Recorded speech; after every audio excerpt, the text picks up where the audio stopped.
नमस्कार, अदित्स कुकिंग या यूट्यूब चॅनलमध्ये आपले स्वागत आहे। आज आपण बनवणार आहोत उपवासाची साबुदाणा खिचडी। चला तर मग आपण बनवायला घेऊया। इथे मी 2 वाट्या शाबू घेतलेला आहे। तो आपल्याला पाण्याने स्वच्छ 2 ते 3 वेळेस धुवून घ्यायचा आहे। शाबूवरती हे जे पांढरट पाणी असतं का ते आपल्याला काढून घ्यायचं आहे। हे स्वच्छ धुतल्यानंतर आपली साबुदाण्याची खिचडी चिकट होत नाही। जर आपण साबुदाणा धुवून नाही घेतला तर आपली खिचडी चिकट होते। इथे मी शाबू 3 वेळेस स्वच्छ धुवून घेतलेला आहे। आता यामध्ये आपण पाणी घालूयात। आपल्याला पाणी 1 इंच आपले असे बोट जाईल असंच पाणी ठेवायचं आहे, जास्त पाणी घालायचं नाहीये। आणि आता आपल्याला हा रात्रभर भिजत ठेवायचा आहे। अशा प्रकारे आपला शाबू रात्रभर भिजत ठेवला होता, तो इथे छान फुगून तयार झालेला आहे। तर शाबू बनवण्यासाठी आता आपण इथे शेंगदाणे भाजून घेऊया।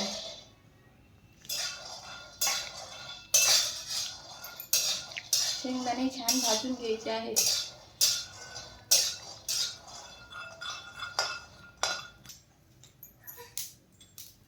तर इथे आपले छान शेंगदाणे भाजून झालेले आहेत। आता आपण गॅस बंद करूयात आणि शेंगदाणे काढून घेऊया।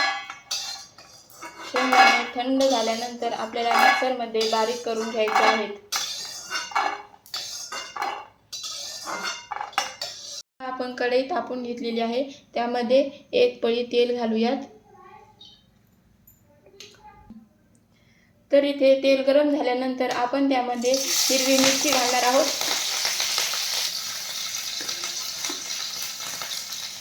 गॅस कमी करायचा आहे।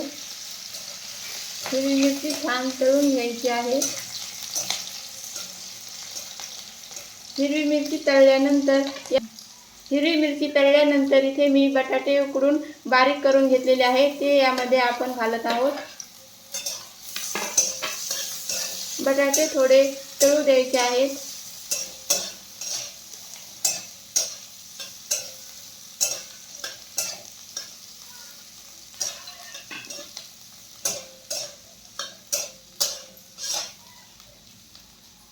बटाटे तळल्यानंतर यामध्ये आपण शाबू घालून घेऊयात। शाबू थोडा परतून घ्यायचा आहे। आता यामध्ये आपण बारीक शेंगदाण्याचा कूट केलेला आहे, तो यामध्ये आपण घालत आहोत। आता यामध्ये आपण चवीप्रमाणे मीठ घालूयात व छान हलवून घेऊयात। इथे आपल्याला शाबू छान 7 मिनिटे परतून घ्यायचा आहे। तर इथे आता आपला शाबू तयार आहे। आता आपण गॅस बंद करूयात आणि शाबू इथे आपली साबुदाणा खिचडी छान तयार आहे। इथे आता छान असा साबुदाणा खिचडी आपली तयार आहे। यासोबत आपण दही खाऊ शकता। व्हिडिओ आवडले असल्यास लाईक आणि सबस्क्राईब करायला विसरू नका। धन्यवाद।